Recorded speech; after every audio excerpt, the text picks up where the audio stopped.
see with some friends when we went to the National Smithsonian Museum of Natural History.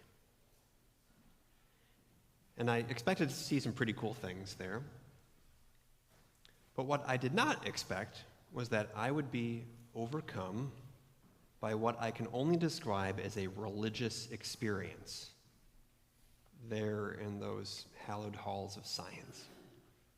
So they had at the time an incredible exhibit where you walked room by room through the fossil record of the entire scope of evolution of life on Earth as currently understood. So room by room, it took you from fossilized ribbons of bacterial colonies, 3.5 billion years old, through each epoch of changing life, measured in the hundreds of millions of years, and through just full of the fossils of these forms of life, through all of these flourishings and extinctions of strange and wondrous forms of life that have found new ways to survive and thrive before dying away. From towering monsters to these tiniest complexities of microscopic ecosystems. And all the way to the emergence of the fossils of these strange and clever apes that are anatomically modern humans, appearing a mere 25,000 years ago. So, immersed in this encounter of what remains of the remains of these countless other beings who shared life on Earth, I fell into a kind of reverence and came to approach each one of these fossilized life forms with the kind of respect that you'd show at the grave of an ancestor. And there opened within me a kind of reverie in the midst of this immense scope of life on Earth. And it felt like the scales started to fall from my eyes, and I glimpsed just how brief and tiny we are, and just how vast and ancient reality is. And that mere glimpse overwhelmed me. I had this overwhelming experience of awe and reverence and a kind of holy terror before the sublime that gives birth and subsumes life. 99.9% of all the species of life to ever exist on the face of the earth are now extinct. The time that our species has been around is just a tiny, tiny, tiny sliver on the whole timeline of life on Earth. It's not even 1,000th of a percent. Not even 1,000th of a percent of the time that life has been on Earth have Homo sapiens been around. Of all the seasons of cycles of life's generations and generations and generations and generations. I mean, how can we fathom those facts? And in the midst of that experience, I mean, this was such an amazing experience that they helped to kind of give us a glimpse of this. I just felt overwhelmed with utter humility. And in these halls of death unearthed. And I was overcome by the beauty of it all, and just the astonishing sacredness of the extravagance of all of this brief and tough and precious life. And I could have fallen on my knees and wept for the holy mystery of it all. I was in my early 20s, and so I didn't. As if age had anything to do with it. But this experience came upon me when I was in an anti-religious phase of my life, in my early 20s. And I did not go to this natural history museum trying to find a confirmation of my faith or to fit things into a story that I wanted to tell about God. But this experience was one of several that started to open me back up to evoking the divine and to feeling a relationship with the presence of sublime transcendence. And many of these experiences, in my life at least, and I know I'm not alone, happened outside the sanctuary. It happened outside of a book. Many happened literally outside.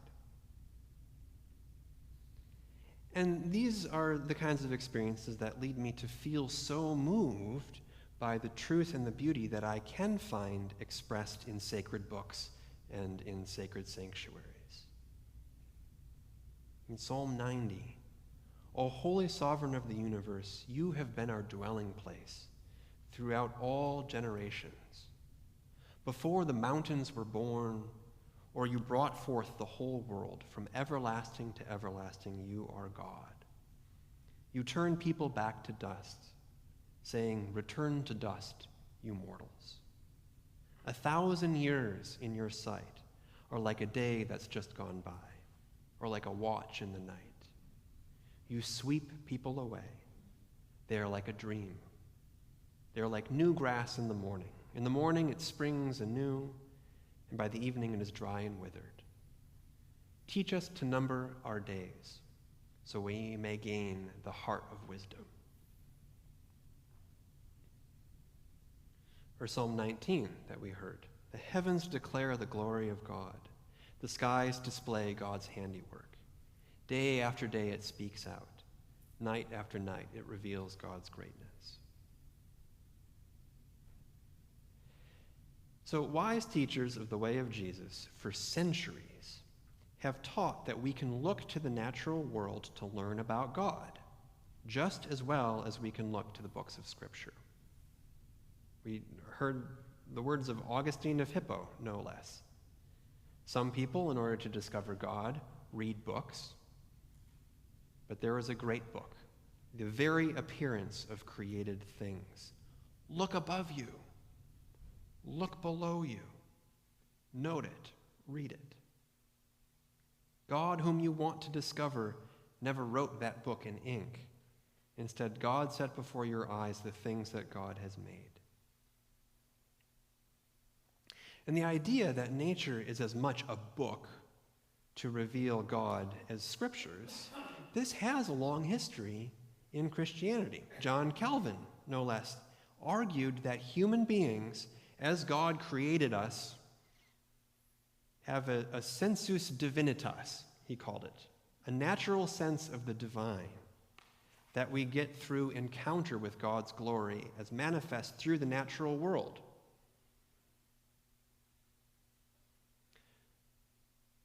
But because of the ways that humans can turn away from this natural sense of the divine and towards a kind of obsessive, selfish regard for our own power, which we call sin, we are dulled from what Calvin called the general revelation.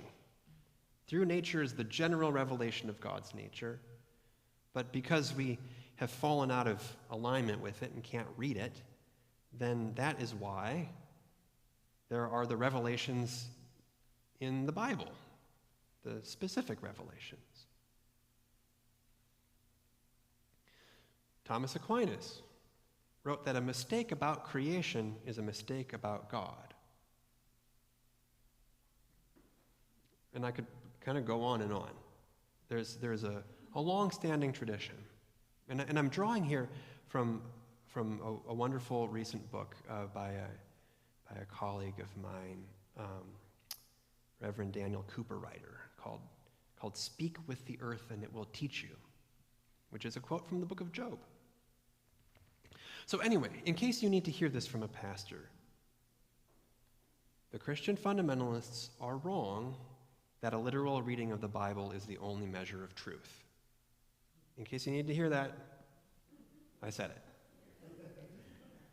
They are wrong to condemn and fear the methods and theories and discoveries of science, where we get to use this amazing capacity for reason and curiosity and exploration and experimentation to learn stuff that's more or less true and to change and adapt, to try to figure out what's going on. And they're wrong to dismiss the validity of our own experience and our own reason as well.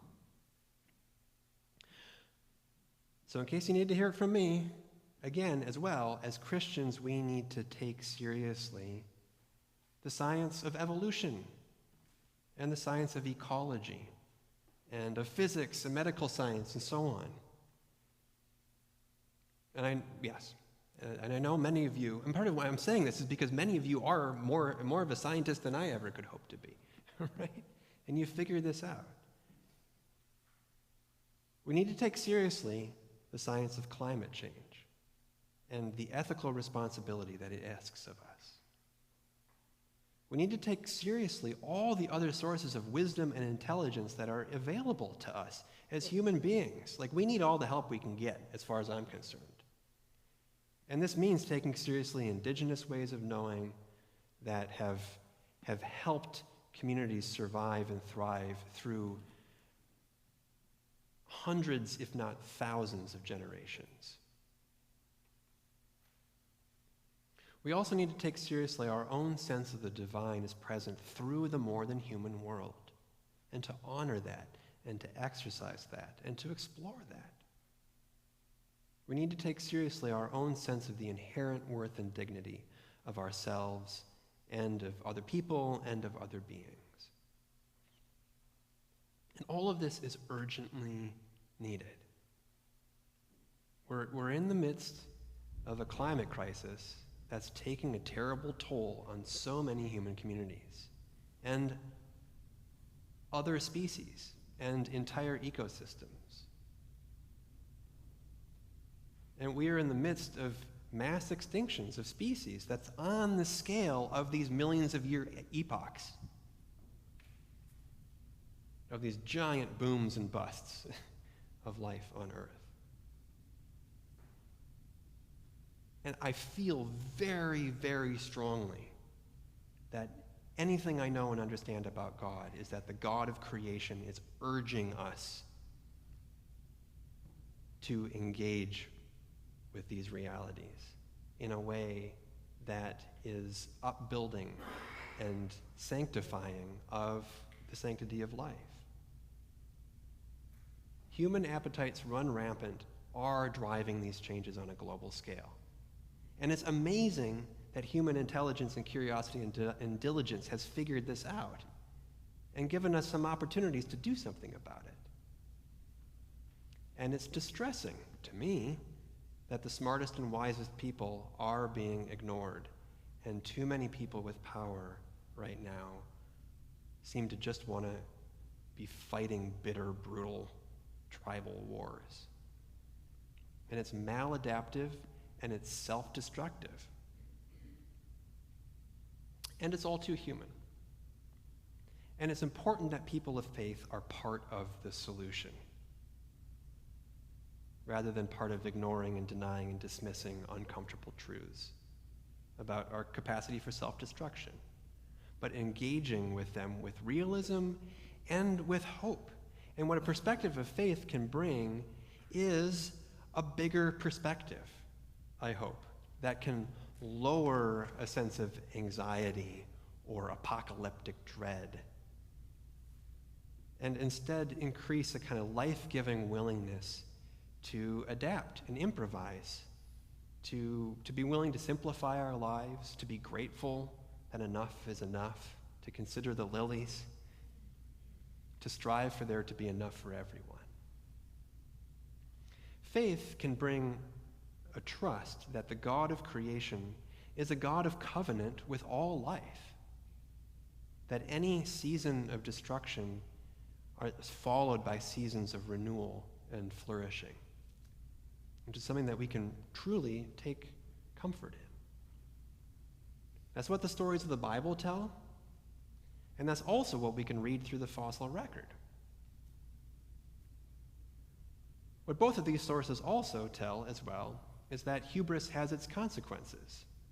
And if we live out of alignment with reality, reality can hit us on the chin pretty directly.